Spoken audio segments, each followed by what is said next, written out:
మంత్రి నారా లోకేష్ ఆధ్వర్యంలో ప్రారంభమైన ప్రజా దర్బార్కు విశేష స్పందన లభిస్తోంది.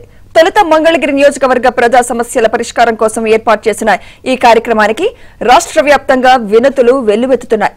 ప్రజా దర్బార్ ద్వారా తమ గోడును చెప్పుకునేందుకు ప్రజలు భారీ సంఖ్యలో తరలి వస్తున్నారు.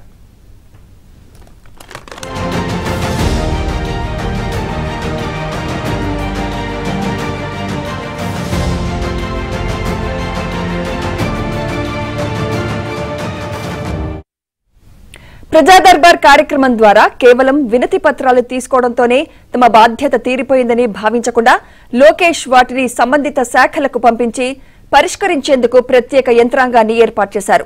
దీంతో లోకేష్ నిర్వహిస్తున్న ప్రజా దర్బార్కు వెళితే తమ సమస్యకు పరిష్కారం లభిస్తుందని ప్రజలకు బలమైన నమ్మకం ఏర్పడింది. ఉండవల్లి నివాసంలో 12వ రోజు కొనసాగిన ప్రజా దర్బార్కు మంగళగిరితో పాటు రాష్ట్ర వ్యాప్తంగా తమ సమస్యలను చెప్పుకునేందుకు వందలాది మంది ప్రజలు తరలివచ్చారు. యువనేతను నేరుగా కలిసి తమ కష్టాలు ఏకరువు పెట్టారు. పెన్షన్ల కోసం వృద్ధులు, వికలాంగులు, మహిళలు, ఉద్యోగాల కోసం యువత, సమస్యల పరిష్కారం కోసం వివిధ విభాగాల ఉద్యోగులు, విద్య, వైద్య సహాయం కోసం సామాన్యులు తాము ఎదుర్కొంటున్న కష్టాల నుంచి గట్టెక్కించాలని లోకేష్ కు విన్నవించారు.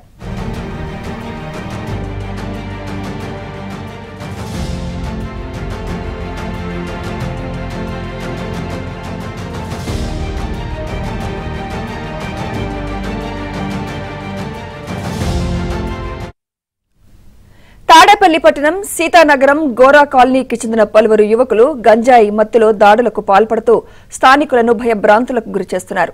దీనిపై తగిన చర్యలు తీసుకోవాలని బాధితులు లోకేష్ ను కలిసి విజ్ఞప్తి చేశారు.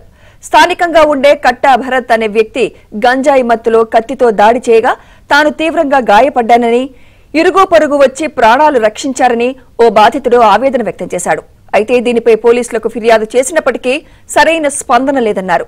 గంజాయి బ్యాచ్ నుంచి తమకు భద్రత కల్పించాలని విజ్ఞప్తి చేశారు.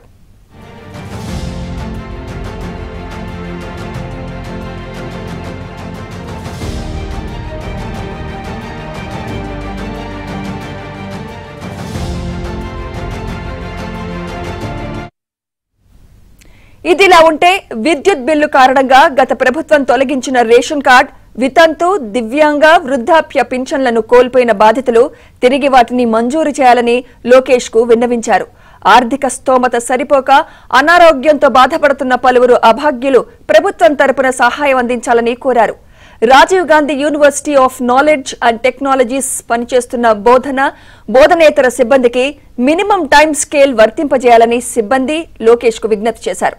ఈ సమస్యలన్నీ విన్న మంత్రి లోకేష్ పరిష్కారానికి కృషి చేస్తానని హామీ ఇచ్చారు.